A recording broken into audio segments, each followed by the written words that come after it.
La carta a los Hebreos, capítulo 1.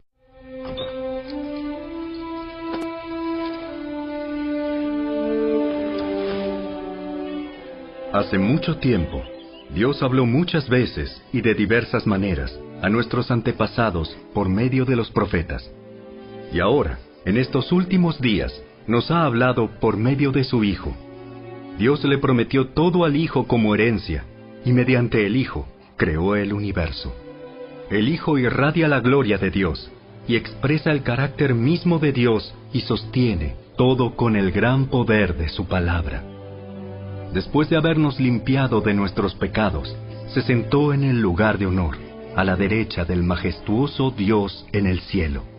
Esto demuestra que el Hijo es muy superior a los ángeles, así como el nombre que Dios le dio es superior al nombre de ellos. Pues Dios nunca le dijo a ningún ángel lo que le dijo a Jesús. Tú eres mi Hijo. Hoy he llegado a ser tu Padre. Dios también dijo, yo seré su Padre, y él será mi Hijo. Además, cuando trajo a su Hijo Supremo al mundo, Dios dijo, que lo adoren todos los ángeles de Dios. Pero con respecto a los ángeles, Dios dice, Él envía a sus ángeles como los vientos, y a sus sirvientes como llamas de fuego. Pero al Hijo le dice, tu trono, oh Dios, permanece por siempre y para siempre. Tú gobiernas con un cetro de justicia. Amas la justicia y odias la maldad. Por eso, oh Dios, tu Dios te ha ungido derramando el aceite de alegría sobre ti más que sobre cualquier otro. También le dice al Hijo, Señor, en el principio echaste los cimientos de la tierra y con tus manos formaste los cielos. Ellos dejarán de existir, pero tú permaneces para siempre. Ellos se desgastarán como ropa vieja. Los doblarás como un manto y los desecharás como ropa usada. Pero tú siempre eres el mismo. Tú vivirás para siempre.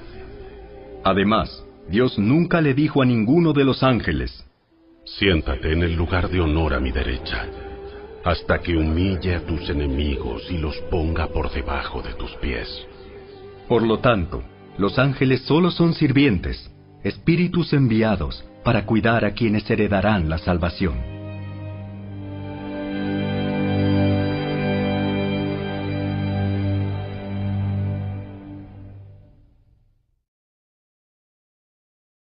Capítulo 2.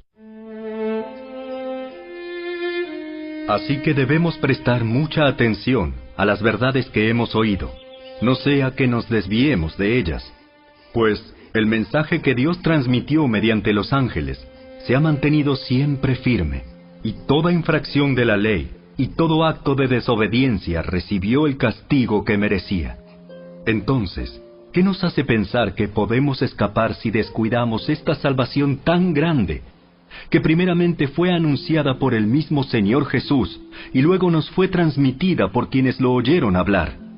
Además, Dios confirmó el mensaje mediante señales, maravillas, diversos milagros y dones del Espíritu Santo, según su voluntad. Es más, no son los ángeles quienes gobernarán el mundo futuro del cual hablamos, porque en cierto lugar, las Escrituras dicen, ¿qué son los simples mortales para que pienses en ellos, o un hijo de hombre para que de él te ocupes? Sin embargo, los hiciste un poco menor que los ángeles, y los coronaste de gloria y honor. Le diste autoridad sobre todas las cosas. Ahora bien, cuando dice todas las cosas, significa que nada queda afuera. Pero todavía no vemos que todas las cosas sean puestas bajo su autoridad. No obstante, lo que sí vemos es a Jesús, a quien se le dio una posición un poco menor que los ángeles, y debido a que sufrió la muerte por nosotros, ahora está coronado de gloria y honor. Efectivamente, por la gracia de Dios, Jesús conoció la muerte por todos. Dios, para quien y por medio de quien todo fue hecho, eligió llevar a muchos hijos a la gloria. convenía a Dios que, mediante el sufrimiento, hiciera a Jesús un líder perfecto, apto para llevarlos a la salvación. Por lo tanto, Jesús y los que Él hace santos tienen el mismo Padre. Por esa razón, Jesús no se avergüenza de llamarlos sus hermanos, pues le dijo a Dios: Anunciaré tu nombre a mis hermanos. Entre tu pueblo reunido te alabaré. También dijo: Pondré mi confianza en Él, es decir, yo y los hijos que Dios me ha dado. Debido a que los hijos de Dios son seres humanos, hechos de carne y sangre, el Hijo también se hizo de carne y sangre. Pues sólo como ser humano podía morir, y sólo mediante la muerte podía quebrantar el poder del diablo, quien tenía el poder sobre la muerte. Únicamente de esa manera el Hijo podía libertar a todos los que vivían esclavizados por temor a la muerte. También sabemos que el Hijo no vino para ayudar a los ángeles, sino que vino para ayudar a los descendientes de Abraham. Por lo tanto, era necesario que en todo sentido Él se hiciera semejante a nosotros, sus hermanos, para que fuera nuestro sumo sacerdote fiel y misericordioso delante de Dios. Entonces, podría ofrecer un sacrificio que quitaría los pecados del pueblo. Debido a que Él mismo ha pasado por sufrimientos y pruebas, puede ayudarnos cuando pasamos por pruebas.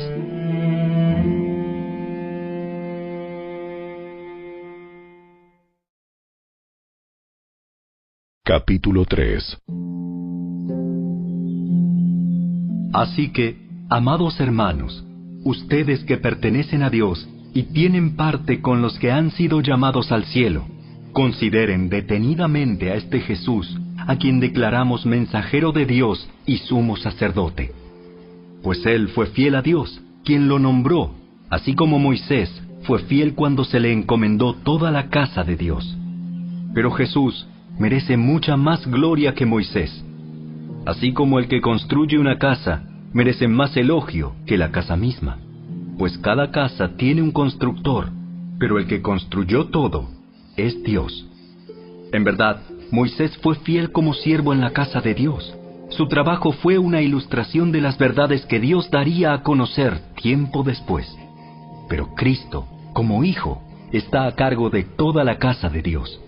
Y nosotros somos la casa de Dios si nos armamos de valor y permanecemos confiados en nuestra esperanza en Cristo. Por eso, el Espíritu Santo dice: Cuando oigan hoy su voz, no endurezcan el corazón como lo hicieron los israelitas cuando se rebelaron, aquel día que me pusieron a prueba en el desierto. Allí sus antepasados me tentaron y pusieron a prueba mi paciencia, a pesar de haber visto mis milagros durante 40 años. Por eso estuve enojado con ellos y dije: su corazón siempre se aleja de mí, rehúsan hacer lo que les digo. Así que en mi enojo juré: ellos nunca entrarán en mi lugar de descanso. Por lo tanto, amados hermanos, cuidado. Asegúrense de que ninguno de ustedes tenga un corazón maligno e incrédulo que los aleje del Dios vivo. Adviértanse unos a otros todos los días mientras dure ese hoy, para que ninguno sea engañado por el pecado y se endurezca contra Dios. Pues si somos fieles hasta el fin, confiando en Dios con la misma firmeza que teníamos al principio, cuando creímos en Él, entonces tendremos parte en todo lo que le pertenece a Cristo. Recuerden lo que dice: Cuando oigan hoy su voz, no endurezcan el corazón como lo hicieron los israelitas cuando se rebelaron. ¿Y quiénes fueron los que se rebelaron contra Dios a pesar de haber oído su voz? ¿No fue acaso el pueblo que salió de Egipto guiado por Moisés? ¿Y quiénes hicieron enojar a Dios durante 40 años? ¿Acaso no fueron los que pecaron, cuyos cadáveres quedaron tirados en el desierto? ¿Y a quiénes hablaba Dios cuando juró que jamás entrarían en su descanso? ¿Acaso no fue a los que lo desobedecieron? Como vemos, ellos no pudieron entrar en el descanso de Dios a causa de su incredulidad.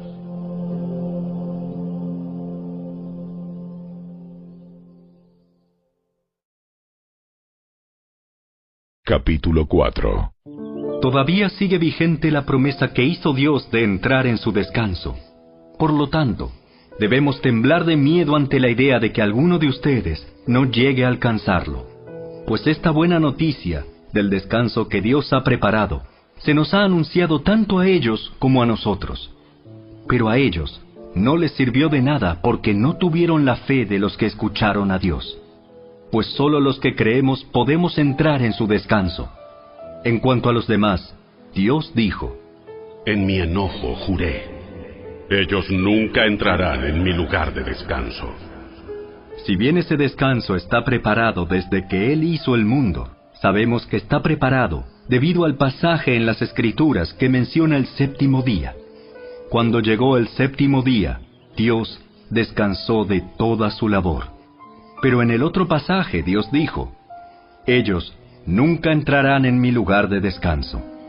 Así que el descanso de Dios está disponible para que la gente entre, pero los primeros en oír esta buena noticia no entraron porque desobedecieron a Dios. Entonces Dios fijó otro tiempo para entrar en su descanso, y ese tiempo es hoy. Lo anunció mucho más tarde por medio de David, en las palabras que ya se han citado: Cuando oigan hoy su voz, no endurezcan el corazón.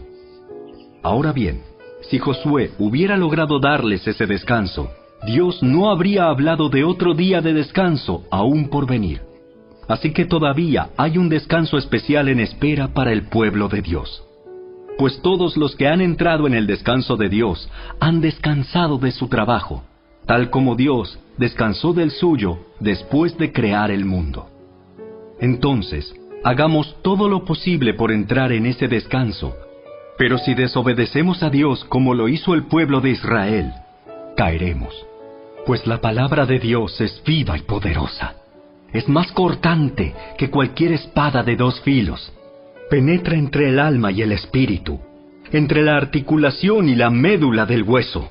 Deja al descubierto nuestros pensamientos y deseos más íntimos. No hay nada en toda la creación que esté oculto a Dios. Todo está desnudo y expuesto ante sus ojos, y es a Él a quien rendimos cuentas. Por lo tanto, ya que tenemos un gran sumo sacerdote que entró en el cielo, Jesús, el Hijo de Dios, aferrémonos a lo que creemos. Nuestro sumo sacerdote comprende nuestras debilidades, porque enfrentó todas y cada una de las pruebas que enfrentamos nosotros. Sin embargo, Él nunca pecó. Así que acerquémonos con toda confianza al trono de la gracia de nuestro Dios. Allí recibiremos su misericordia y encontraremos la gracia que nos ayudará cuando más la necesitemos.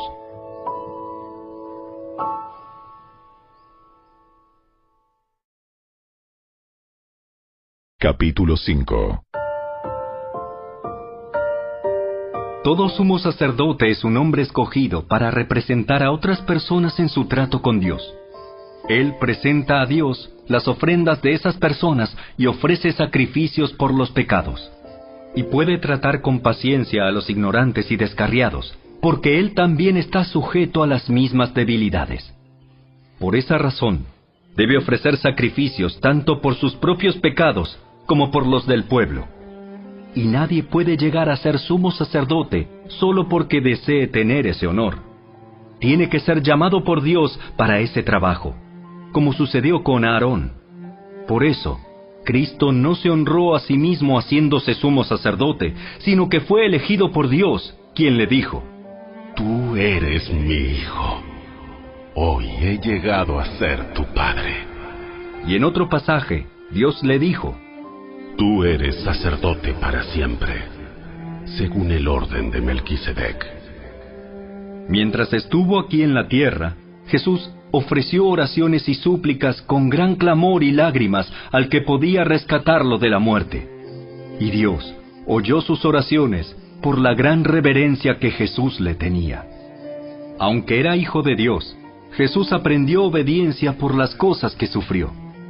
De ese modo, Dios lo hizo apto para ser el sumo sacerdote perfecto, y Jesús llegó a ser la fuente de salvación eterna para todos los que le obedecen.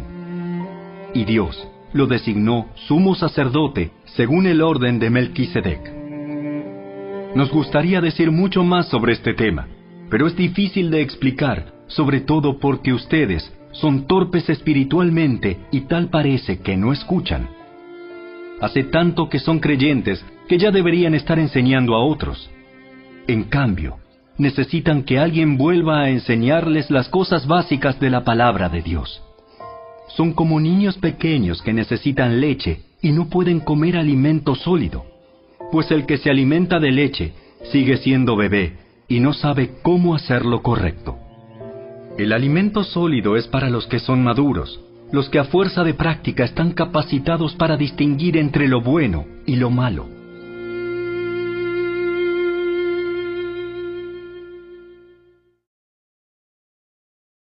Capítulo 6.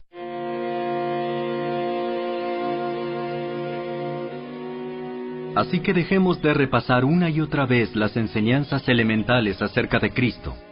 Por el contrario, sigamos adelante hasta llegar a ser maduros en nuestro entendimiento. No puede ser que tengamos que comenzar de nuevo con los importantes cimientos acerca del arrepentimiento de las malas acciones y de tener fe en Dios. Ustedes tampoco necesitan más enseñanza acerca de los bautismos, la imposición de manos, la resurrección de los muertos y el juicio eterno.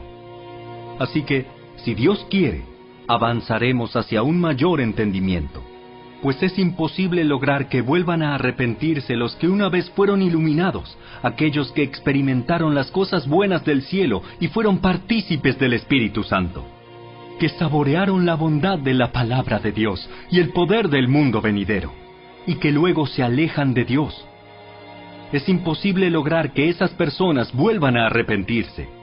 Al rechazar al Hijo de Dios, ellos mismos lo clavan otra vez en la cruz y lo exponen a la vergüenza pública. Cuando la tierra se empapa de la lluvia que cae y produce una buena cosecha para el agricultor, recibe la bendición de Dios. En cambio, el campo que produce espinos y cardos no sirve para nada. El agricultor no tardará en maldecirlo y quemarlo.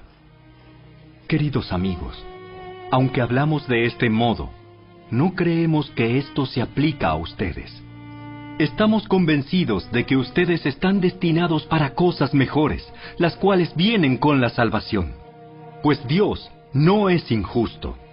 No olvidará con cuánto esfuerzo han trabajado para Él y cómo han demostrado su amor por Él, sirviendo a otros creyentes como todavía lo hacen. Nuestro gran deseo es que sigan amando a los demás mientras tengan vida, para asegurarse de que lo que esperan se hará realidad. Entonces, no se volverán torpes ni indiferentes espiritualmente. En cambio, seguirán el ejemplo de quienes, gracias a su fe y perseverancia, heredarán las promesas de Dios. Por ejemplo, estaba la promesa que Dios le hizo a Abraham. Como no existía nadie superior a Dios por quien jurar, Dios juró por su propio nombre, diciendo: Ciertamente te bendeciré y multiplicaré tu descendencia hasta que sea incontable. Entonces Abraham esperó con paciencia y recibió lo que Dios le había prometido. Ahora bien, cuando las personas hacen un juramento, invocan a alguien superior a ellas para obligarse a cumplirlo. Y no cabe ninguna duda de que ese juramento conlleva una obligación. Dios también se comprometió mediante un juramento para que los que recibieran la promesa pudieran estar totalmente seguros de que Él jamás cambiaría de parecer. Así que Dios ha hecho ambas cosas, la promesa y el juramento. Estas dos cosas no pueden cambiar, porque es imposible que Dios mienta. Por lo tanto, los que hemos acudido a Él en busca de refugio, podemos estar bien confiados aferrándonos a la esperanza que está delante de nosotros. Esta esperanza es un ancla firme y confiable para el alma. Nos conduce a través de la cortina al santuario interior de Dios. Jesús ya entró allí por nosotros. Él ha llegado a ser nuestro eterno sumo sacerdote, según el orden de Melquisedec.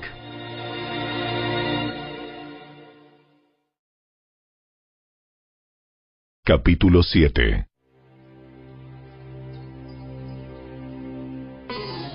Este Melquisedec fue rey de la ciudad de Salem y también sacerdote del Dios Altísimo. Cuando Abraham regresaba triunfante de una gran batalla contra los reyes, Melquisedec salió a su encuentro y lo bendijo. Después Abraham tomó la 10ª parte de todo lo que había capturado en la batalla y se la dio a Melquisedec. El nombre Melquisedec significa Rey de Justicia, y Rey de Salem significa Rey de Paz. No hay registro de su padre ni de su madre, ni de ninguno de sus antepasados. No hay principio ni fin de su vida. A semejanza del Hijo de Dios, sigue siendo sacerdote para siempre. Consideren entonces la grandeza de este Melquisedec. Incluso Abraham, el gran patriarca de Israel, reconoció esto al entregarle la 10ª parte de lo que había capturado en la batalla. Ahora bien, la ley de Moisés exigía que los sacerdotes, que son descendientes de Leví, le cobraran el diezmo al resto del pueblo de Israel, quienes también son descendientes de Abraham. Sin embargo, Melquisedec, que no era descendiente de Leví, recibió de Abraham la 10ª parte. Y Melquisedec bendijo a Abraham, quien ya había recibido las promesas de Dios. Sin lugar a dudas, el que tiene el poder para bendecir es superior a quien recibe la bendición. Los sacerdotes que reciben los diezmos son hombres que mueren, así que Melquisedec es superior a ellos porque se nos dice que sigue viviendo. Además, podríamos decir que esos levitas, los que reciben el diezmo, pagaron un diezmo a Melquisedec cuando lo pagó su antepasado Abraham. A pesar de que Leví aún no había nacido, la simiente de la cual provino ya existía en el cuerpo de Abraham cuando Melquisedec recibió su diezmo. Entonces, si el sacerdocio de Leví, sobre el cual se basó la ley, hubiera podido lograr la perfección que Dios propuso, ¿por qué fue necesario que Dios estableciera un sacerdocio diferente, con un sacerdote según el orden de Melquisedec, en lugar del orden de Leví y Aarón? Y si se cambia el sacerdocio, también es necesario cambiar la ley para permitirlo. Pues el sacerdote a quien nos referimos pertenece a una tribu diferente, cuyos miembros jamás han servido en el altar como sacerdotes. Lo que quiero decir es que nuestro Señor vino de la tribu de Judá, y Moisés nunca habló de que los sacerdotes provinieran de esa tribu. Ese cambio resulta aún más evidente, ya que ha surgido un sacerdote diferente, quien es como Melquisedec. Jesús llegó a ser sacerdote no por cumplir con la ley del requisito físico de pertenecer a la tribu de Leví, sino por el poder de una vida que no puede ser destruida. Y el salmista lo señaló cuando profetizó: Tú eres sacerdote para siempre, según el orden de Melquisedec. Así que el antiguo requisito del sacerdocio quedó anulado por ser débil e inútil, pues la ley nunca perfeccionó nada, pero ahora confiamos en una mejor esperanza por la cual nos acercamos a Dios. Este nuevo sistema se estableció mediante un juramento solemne. Los descendientes de Aarón llegaron a ser sacerdotes sin un juramento, pero había un juramento con relación a Jesús, pues Dios le dijo: El Señor ha hecho un juramento y no romperá su promesa. Tú eres sacerdote para siempre. Debido a ese juramento, Jesús es quien garantiza este mejor pacto con Dios. Hubo muchos sacerdotes bajo el sistema antiguo porque la muerte les impedía continuar con sus funciones. Pero dado que Jesús vive para siempre, su sacerdocio dura para siempre. Por eso puede salvar, una vez y para siempre, a los que vienen a Dios por medio de Él, quien vive para siempre a fin de interceder con Dios a favor de ellos. Él es la clase de sumo sacerdote que necesitamos, porque es santo y no tiene culpa ni mancha de pecado. Él ha sido apartado de los pecadores y se le ha dado el lugar de más alto honor en el cielo. A diferencia de los demás sumos sacerdotes, no tiene necesidad de ofrecer sacrificios cada día. Ellos los ofrecían primero por sus propios pecados y luego por los del pueblo. Sin embargo, Jesús lo hizo una vez y para siempre, cuando se ofreció a sí mismo como sacrificio por los pecados del pueblo. La ley nombra a sumos sacerdotes que están limitados por debilidades humanas, Pero después de que la ley fue entregada, Dios nombró a su Hijo mediante un juramento, y su Hijo ha sido hecho el perfecto sumo sacerdote para siempre.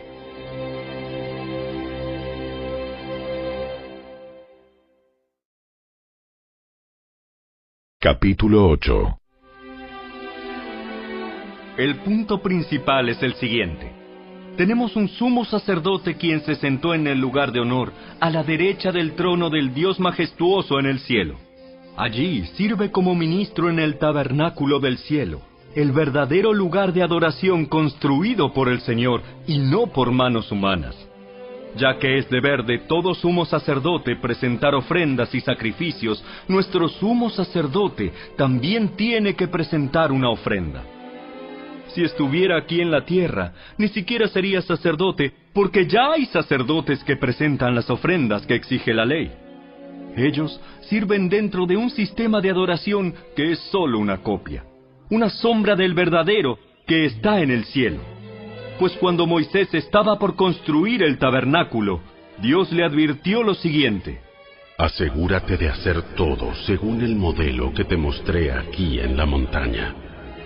Pero ahora a Jesús, nuestro sumo sacerdote, se le ha dado un ministerio que es muy superior al sacerdocio antiguo, porque Él es mediador a nuestro favor de un mejor pacto con Dios basado en promesas mejores. Si el primer pacto no hubiera tenido defectos, no habría sido necesario reemplazarlo con un segundo pacto. Pero cuando Dios encontró defectos en el pueblo, dijo: se acerca el día en que haré un nuevo pacto con el pueblo de Israel y de Judá. Este pacto no será como el que hice con sus antepasados, cuando los tomé de la mano y los saqué de la tierra de Egipto. Ellos no permanecieron fieles a mi pacto, por eso les di la espalda.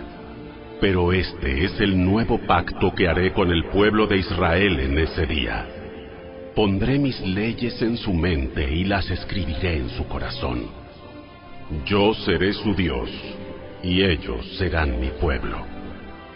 Y no habrá necesidad de enseñar a sus vecinos, ni habrá necesidad de enseñar a sus parientes diciendo: deberías conocer al Señor. Pues todos ya me conocerán, desde el más pequeño hasta el más grande.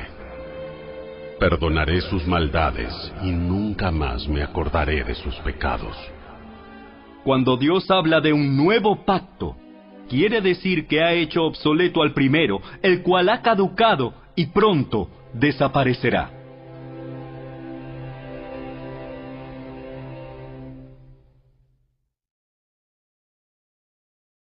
Capítulo 9.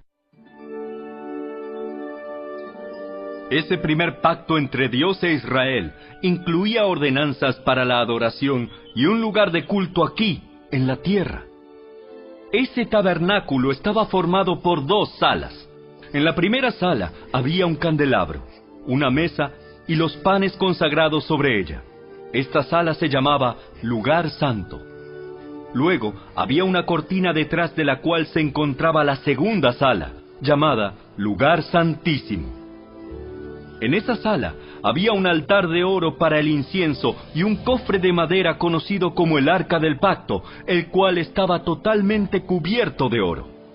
Dentro del arca había un recipiente de oro que contenía el maná, la vara de Aarón a la que le habían salido hojas y las tablas del pacto que eran de piedra. Por encima del arca estaban los querubines de la gloria divina, cuyas alas se extendían sobre la tapa del arca, es decir, el lugar de la expiación. Pero ahora no podemos explicar estas cosas en detalle. Cuando estos elementos estaban en su lugar, los sacerdotes entraban con regularidad en la primera sala durante el cumplimiento de sus deberes religiosos. Pero solo el sumo sacerdote entraba en el lugar santísimo y lo hacía una sola vez al año. Y siempre ofrecía sangre por sus propios pecados y por los pecados que el pueblo cometía por ignorancia. Mediante esas ordenanzas, el Espíritu Santo daba a entender que la entrada al lugar santísimo no estaba abierta a todos, en tanto siguiera en pie el tabernáculo y el sistema que representaba. Esta es una ilustración que apunta al tiempo presente, pues las ofrendas y los sacrificios que ofrecen los sacerdotes no pueden limpiar la conciencia de las personas que los traen. Pues ese sistema antiguo solo consiste en alimentos, bebidas y diversas ceremonias de purificación, es decir, ordenanzas externas que permanecieron vigentes solo hasta que se estableció un sistema mejor. Entonces Cristo ahora ha llegado a ser el sumo sacerdote por sobre todas las cosas buenas que han venido.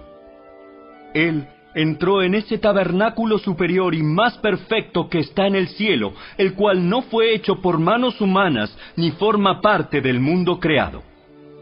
Con su propia sangre, no con la sangre de cabras ni de becerros, entró en el lugar santísimo una sola vez y para siempre, y aseguró nuestra redención eterna. Bajo el sistema antiguo, la sangre de cabras y toros y las cenizas de una novilla podían limpiar el cuerpo de las personas que estaban ceremonialmente impuras.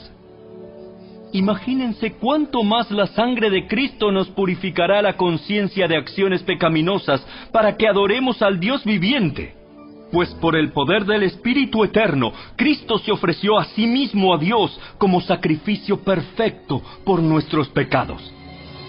Por eso Él es el mediador de un nuevo pacto entre Dios y la gente, para que todos los que son llamados puedan recibir la herencia eterna que Dios les ha prometido.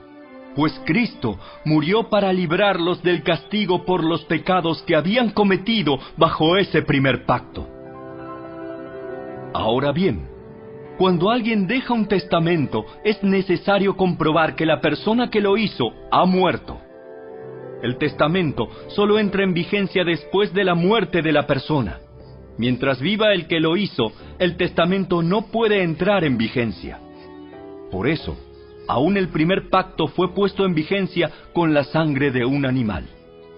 Pues después de que Moisés había leído cada uno de los mandamientos de Dios a todo el pueblo, tomó la sangre de los becerros y las cabras junto con agua y roció tanto el libro de la ley de Dios como a todo el pueblo con ramas de hisopo y lana de color escarlata. Entonces dijo: Esta sangre confirma el pacto que Dios ha hecho con ustedes. De la misma manera, roció con la sangre el tabernáculo y todo lo que se usaba para adorar a Dios. De hecho, según la ley de Moisés, casi todo se purificaba con sangre, porque sin derramamiento de sangre no hay perdón.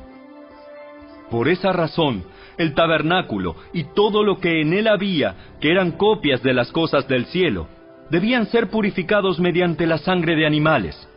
Pero las cosas verdaderas del cielo debían ser purificadas mediante sacrificios superiores a la sangre de animales.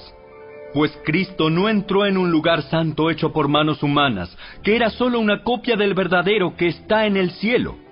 Él entró en el cielo mismo para presentarse ahora delante de Dios a favor de nosotros.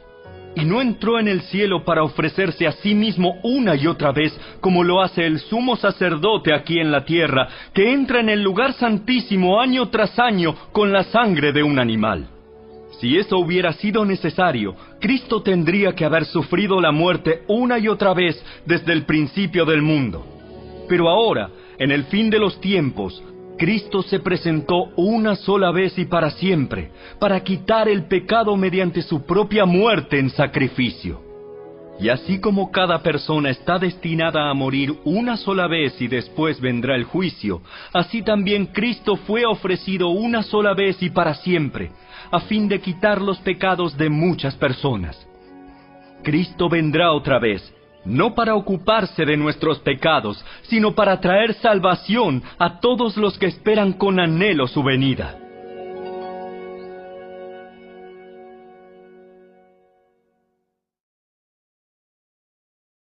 Capítulo 10. El sistema antiguo bajo la ley de Moisés era solo una sombra, un tenue anticipo de las cosas buenas por venir, no las cosas buenas en sí mismas. Bajo aquel sistema se repetían los sacrificios una y otra vez, año tras año, pero nunca pudieron limpiar por completo a quienes venían a adorar. Si los sacrificios hubieran podido limpiar por completo, entonces habrían dejado de ofrecerlos, porque los adoradores se habrían purificado una sola vez y para siempre, y habrían desaparecido los sentimientos de culpa. Pero en realidad, esos sacrificios les recordaban sus pecados año tras año, pues no es posible que la sangre de los toros y las cabras quite los pecados. Por eso, cuando Cristo vino al mundo, le dijo a Dios: No quisiste sacrificios de animales ni ofrendas por el pecado, pero me has dado un cuerpo para ofrecer. No te agradaron las ofrendas quemadas ni otras ofrendas por el pecado. Luego dije: Aquí estoy, oh Dios. He venido a hacer tu voluntad, como está escrito acerca de mí en las Escrituras. Primero, Cristo dijo: No quisiste sacrificios de animales, ni ofrendas por el pecado, ni ofrendas quemadas, ni otras ofrendas por el pecado. Tampoco te agradaron todas esas ofrendas, aun cuando la ley de Moisés las exige. Luego dijo: Aquí estoy, he venido a hacer tu voluntad. Él anula el primer pacto para que el segundo entre en vigencia, pues la voluntad de Dios fue que el sacrificio del cuerpo de Jesucristo nos hiciera santos una vez y para siempre. Bajo el antiguo pacto, el sacerdote oficia de pie delante del altar día tras día, ofreciendo los mismos sacrificios una y otra vez, los cuales nunca pueden quitar los pecados. Pero nuestro sumo sacerdote se ofreció a sí mismo a Dios como un solo sacrificio por los pecados, válido para siempre. Luego se sentó en el lugar de honor a la derecha de Dios. Allí espera hasta que sus enemigos sean humillados y puestos por debajo de sus pies. Pues mediante esa única ofrenda, Él perfeccionó para siempre a los que está haciendo santos. Y el Espíritu Santo también da testimonio de que es verdad, pues dice: Este es el nuevo pacto que haré con mi pueblo en aquel día. Pondré mis leyes en su corazón y las escribiré en su mente. Después dice: Nunca más me acordaré de sus pecados y sus transgresiones. Y cuando los pecados han sido perdonados, ya no hace falta ofrecer más sacrificios. Así que, amados hermanos, podemos entrar con valentía en el lugar santísimo del cielo por causa de la sangre de Jesús. Por su muerte, Jesús abrió un nuevo camino, un camino que da vida a través de la cortina al lugar santísimo. Ya que tenemos un gran sumo sacerdote que gobierna la casa de Dios, entremos directamente a la presencia de Dios con corazón sincero y con plena confianza en Él. Pues nuestra conciencia culpable ha sido rociada con la sangre de Cristo a fin de purificarnos, y nuestro cuerpo ha sido lavado con agua pura. Mantengámonos firmes sin titubear en la esperanza que afirmamos, porque se puede confiar en que Dios cumplirá su promesa. Pensemos en maneras de motivarnos unos a otros a realizar actos de amor y buenas acciones. Y no dejemos de congregarnos como lo hacen algunos, sino animémonos unos a otros, sobre todo ahora que el día de su regreso se acerca. Queridos amigos, si seguimos pecando a propósito después de haber recibido el conocimiento de la verdad, ya no queda ningún sacrificio que cubra esos pecados. Solo queda la terrible expectativa del juicio de Dios y el fuego violento que consumirá a sus enemigos. Pues todo el que rehusaba obedecer la ley de Moisés era ejecutado sin compasión por el testimonio de 2 o 3 testigos. Piensen, pues, cuánto mayor será el castigo para quienes han pisoteado al Hijo de Dios y han considerado la sangre del pacto, la cual nos hizo santos, como si fuera algo vulgar e inmundo, y han insultado y despreciado al Espíritu Santo que nos trae la misericordia de Dios. Pues conocemos al que dijo: Yo tomaré venganza, yo les pagaré lo que se merecen. También dijo: El Señor juzgará a su propio pueblo. Es algo aterrador caer en manos del Dios vivo. Acuérdense de los primeros tiempos cuando recién aprendían acerca de Cristo. Recuerden cómo permanecieron fieles aunque tuvieron que soportar terrible sufrimiento. Algunas veces los ponían en ridículo públicamente y los golpeaban. Otras veces ustedes ayudaban a los que pasaban por lo mismo. sufrieron junto con los que fueron metidos en la cárcel, y cuando a ustedes les quitaron todos sus bienes, lo aceptaron con alegría. Sabían que en el futuro les esperaban cosas mejores que durarán para siempre. Por lo tanto, no desechen la firme confianza que tienen en el Señor. Tengan presente la gran recompensa que les traerá. Perseverar con paciencia es lo que necesitan ahora para seguir haciendo la voluntad de Dios. Entonces recibirán todo lo que Él ha prometido. Pues dentro de muy poco tiempo, aquel que viene vendrá sin demorarse. Mis juicios vivirán por la fe, pero no me complaceré con nadie que se aleje. Pero nosotros no somos de los que se apartan de Dios hacia su propia destrucción. Somos los fieles, y nuestras almas serán salvas.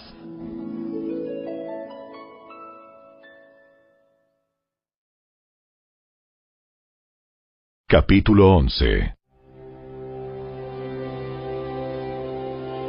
La fe es la confianza de que en verdad sucederá lo que esperamos. Es lo que nos da la certeza de las cosas que no podemos ver. Por su fe, la gente de antaño gozó de una buena reputación. Por la fe entendemos que todo el universo fue formado por orden de Dios, de modo que lo que ahora vemos no vino de cosas visibles. Fue por la fe que Abel presentó a Dios una ofrenda más aceptable que la que presentó Caín. La ofrenda de Abel demostró que era un hombre justo, y Dios aprobó sus ofrendas. Aunque Abel murió hace mucho tiempo, todavía nos habla por su ejemplo de fe. Fue por la fe que Enoc ascendió al cielo sin morir. Desapareció porque Dios se lo llevó. Pues antes de ser llevado, lo conocían como una persona que agradaba a Dios. De hecho, sin fe es imposible agradar a Dios.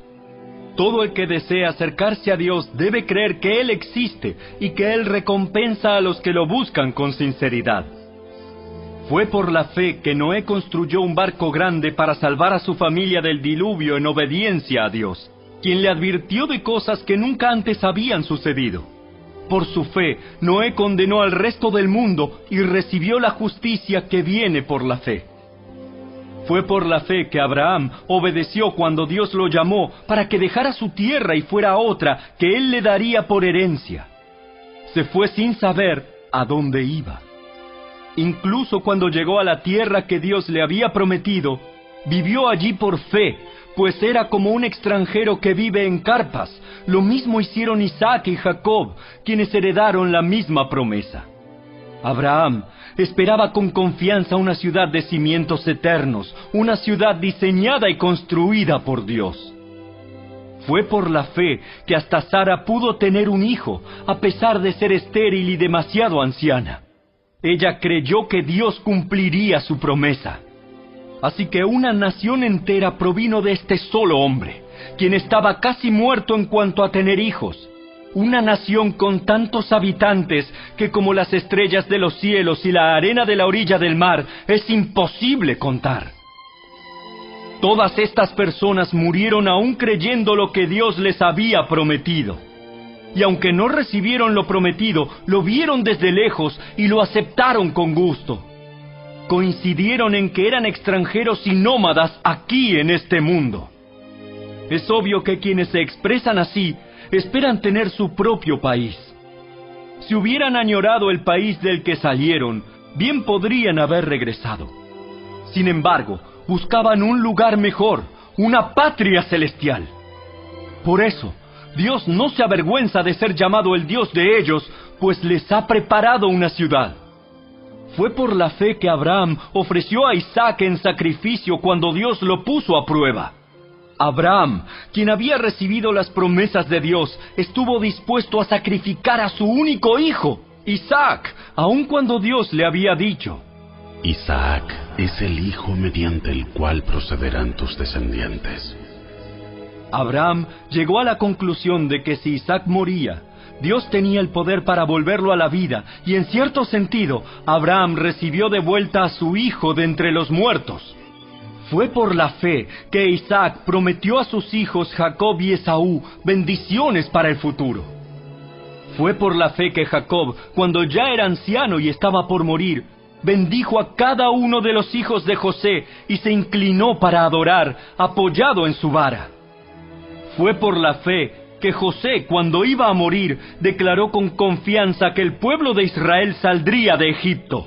Incluso les mandó que se llevaran sus huesos cuando ellos salieran. Fue por la fe que cuando nació Moisés, sus padres lo escondieron durante 3 meses. Vieron que Dios les había dado un hijo fuera de lo común y no tuvieron temor de desobedecer la orden del rey. Fue por la fe que Moisés, cuando ya fue adulto, rehusó llamarse hijo de la hija del faraón. Prefirió ser maltratado con el pueblo de Dios a disfrutar de los placeres momentáneos del pecado. Consideró que era mejor sufrir por causa de Cristo que poseer los tesoros de Egipto, pues tenía la mirada puesta en la gran recompensa que recibiría. Fue por la fe que Moisés salió de la tierra de Egipto sin temer el enojo del rey. Siguió firme en su camino porque tenía los ojos puestos en el invisible. Fue por la fe que Moisés ordenó que el pueblo de Israel celebrara la Pascua y rociara con sangre los marcos de las puertas para que el ángel de la muerte no matara a ninguno de sus primeros hijos varones. Fue por la fe que el pueblo de Israel atravesó el Mar Rojo como si estuviera pisando tierra seca. Pero cuando los egipcios intentaron seguirlos, murieron todos ahogados. Fue por la fe que el pueblo de Israel marchó alrededor de Jericó durante 7 días y las murallas se derrumbaron. Fue por la fe que Rahab, la prostituta, no fue destruida junto con los habitantes de su ciudad que se negaron a obedecer a Dios, pues ella había recibido en paz a los espías. ¿Cuánto más les tengo que decir? Se necesitaría demasiado tiempo para contarles acerca de la fe de Gedeón, Barak, Sansón, Jefté, David, Samuel y todos los profetas. Por la fe, esas personas conquistaron reinos, gobernaron con justicia y recibieron lo que Dios les había prometido. Cerraron bocas de leones, apagaron llamas de fuego y escaparon de morir a filo de espada. Su debilidad se convirtió en fortaleza. Llegaron a ser poderosos en batalla e hicieron huir a ejércitos enteros. Hubo mujeres que recibieron otra vez con vida a sus seres queridos que habían muerto. Sin embargo, otros fueron torturados porque rechazaron negar a Dios a cambio de la libertad. Ellos pusieron su esperanza en una vida mejor que viene después de la resurrección. Algunos fueron ridiculizados y sus espaldas fueron laceradas con látigos. Otros fueron encadenados en prisiones. Algunos murieron apedreados. A otros los cortaron por la mitad con una sierra y a otros los mataron a espada. Algunos anduvieron vestidos con pieles de ovejas y cabras, desposeídos y oprimidos y maltratados. Este mundo no era digno de ellos. Vagaron por desiertos y montañas, se escondieron en cuevas y hoyos de la tierra. Debido a su fe, todas esas personas gozaron de una buena reputación, aunque ninguno recibió todo lo que Dios le había prometido. Pues Dios tenía preparado algo mejor para nosotros, de modo que ellos no llegaran a la perfección sin nosotros.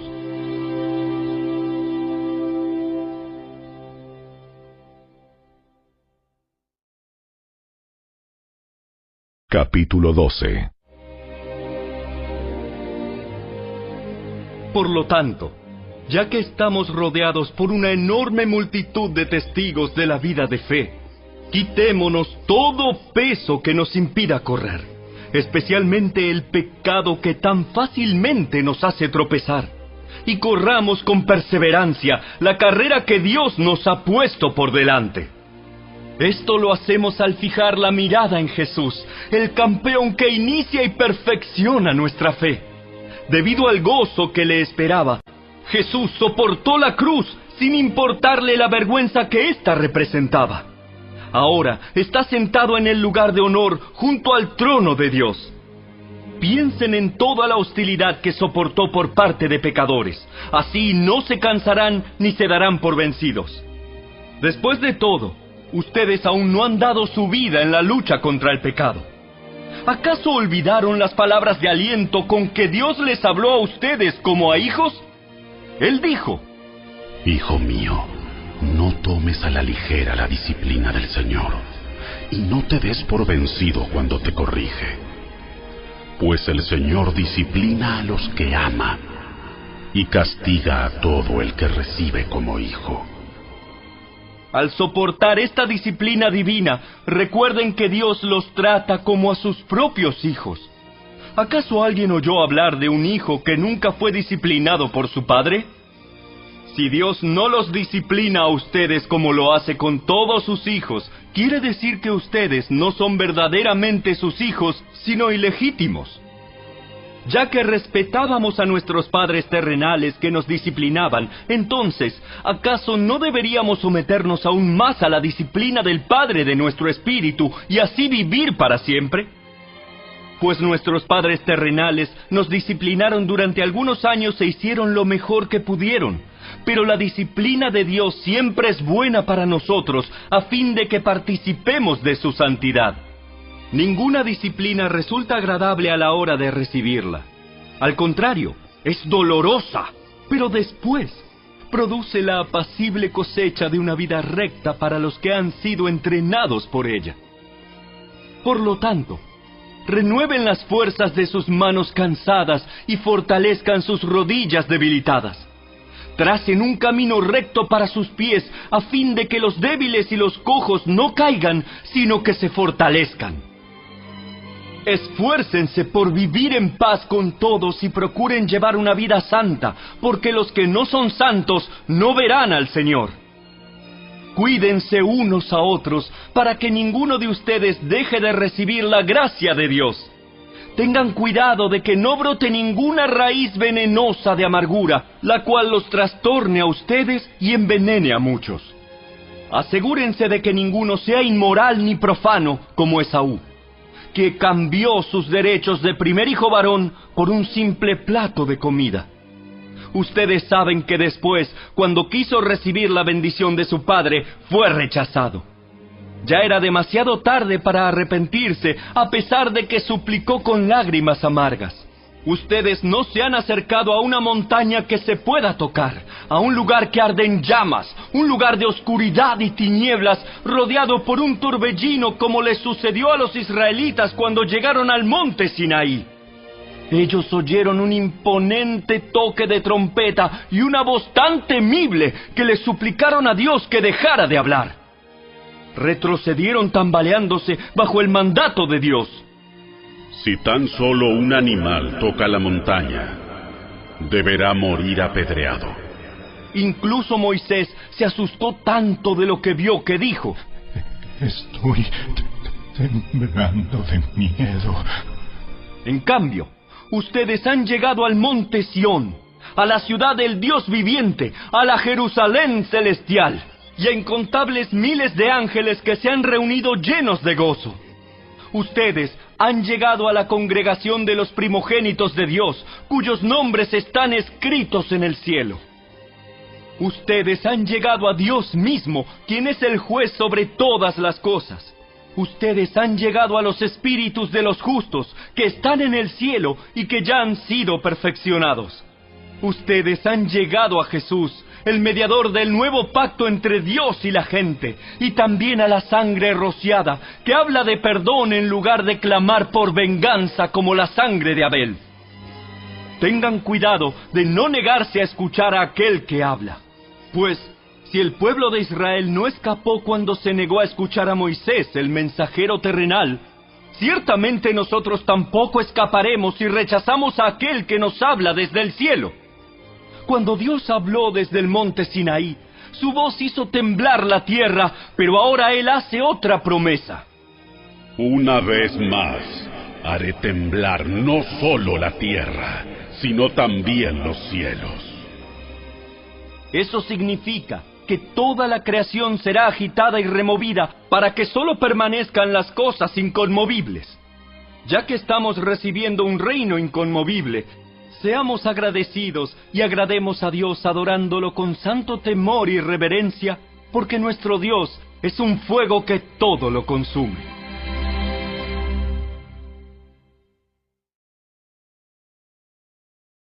Capítulo 13. Sigan amándose unos a otros como hermanos. No se olviden de brindar hospitalidad a los desconocidos, porque algunos que lo han hecho han hospedado ángeles sin darse cuenta. Acuérdense de aquellos que están en prisión como si ustedes mismos estuvieran allí.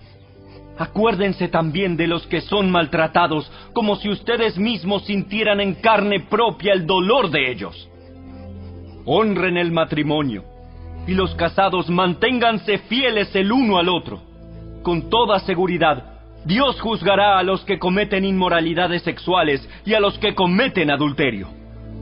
No amen el dinero, estén contentos con lo que tienen, pues Dios ha dicho: nunca te fallaré, jamás te abandonaré.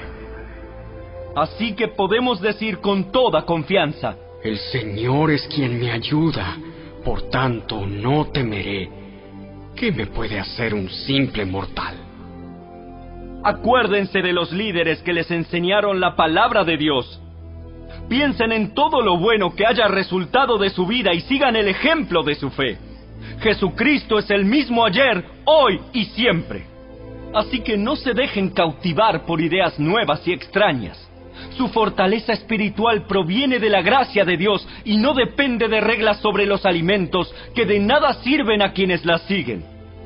Tenemos un altar del cual los sacerdotes del tabernáculo no tienen derecho a comer. Bajo el sistema antiguo, el sumo sacerdote llevaba la sangre de los animales al lugar santo como sacrificio por el pecado, y los cuerpos de esos animales se quemaban fuera del campamento.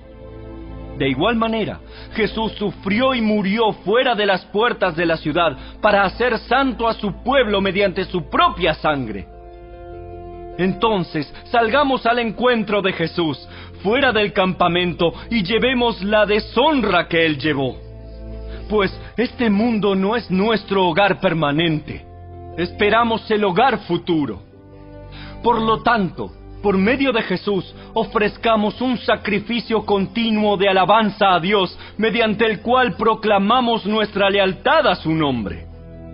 Y no se olviden de hacer el bien, ni de compartir lo que tienen con quienes pasan necesidad. Estos son los sacrificios que le agradan a Dios. Obedezcan a sus líderes espirituales y hagan lo que ellos dicen. Su tarea es cuidar el alma de ustedes y tienen que rendir cuentas a Dios. Denles motivos para que la hagan con alegría y no con dolor. Esto último ciertamente no los beneficiará a ustedes. Oren por nosotros, pues tenemos la conciencia limpia y deseamos comportarnos con integridad en todo lo que hacemos. Y oren especialmente para que pueda regresar a verlos pronto. Y ahora que el Dios de paz, quien levantó de entre los muertos a nuestro Señor Jesús, el gran pastor de las ovejas, y que ratificó un pacto eterno con su sangre, los capacite con todo lo que necesiten para hacer su voluntad. Que Él produzca en ustedes, mediante el poder de Jesucristo, todo lo bueno que a Él le agrada. A Él sea toda la gloria por siempre y para siempre. Amén. Les ruego, amados hermanos, que hagan caso a lo que les escribí en esta breve exhortación. Quiero que sepan que nuestro hermano Timoteo ya salió de la cárcel. Si llega pronto, lo llevaré conmigo cuando vaya a verlos. Saluden a todos los líderes y a todos los creyentes que están allí. Los creyentes de Italia les envían sus saludos. Que la gracia de Dios sea con todos ustedes.